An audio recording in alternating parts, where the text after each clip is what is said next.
magluluto tayo ng gulay. Mga gulay, mga sisilad, mga lodi. Ayan. Ginawa ko sa bawang ay ginawa ko talaga siya. Pinusta ko para mabango. Ayan yung ating sahog sa ating gulay ng sisilad, mga lodi.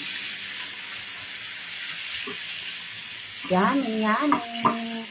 Atay balon-balonan. Templado na po yan, guys. Nakamarinate na ito sa toyo na may kalamansi. Tapos, ilagyan ko siya ng paminta. Ayan, patutuyuin lang natin siya. Tapos, ilagay ko yung aking yung pinakasus niya na pinagmarinitan ko ng mga siguro mga kalahating oras na kababat.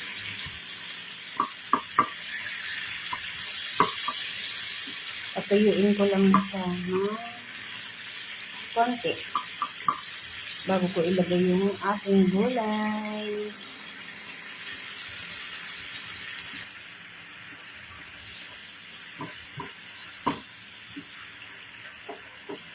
Haluin lang natin para matuyo.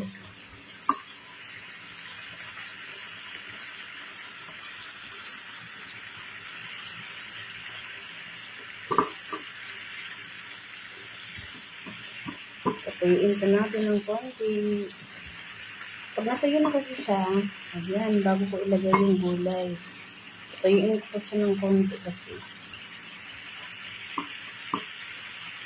Hindi kasi masyadong luto yung balon-balonan.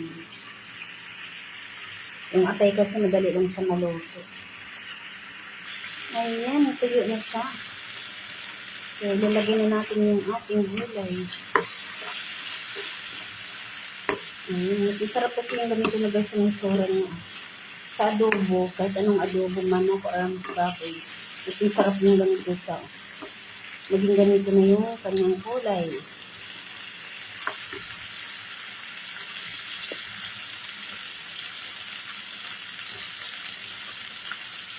Mas masarap kasi yung ganyan.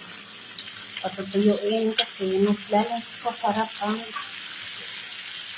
adobo. Kahit anong adobo, basta pag nag-adobo ako, ano ko talaga. Ayan yung ating gulay.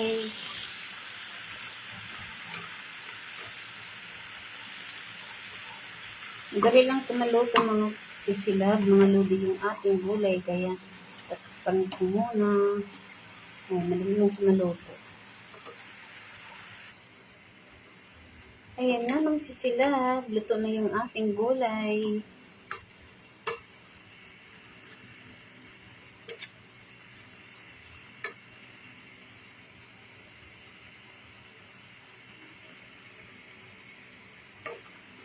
Thank you for watching. Huwag niyong kalimutan mag-like, tapos mag-comment. Thank you po. Ayan, ito na siya.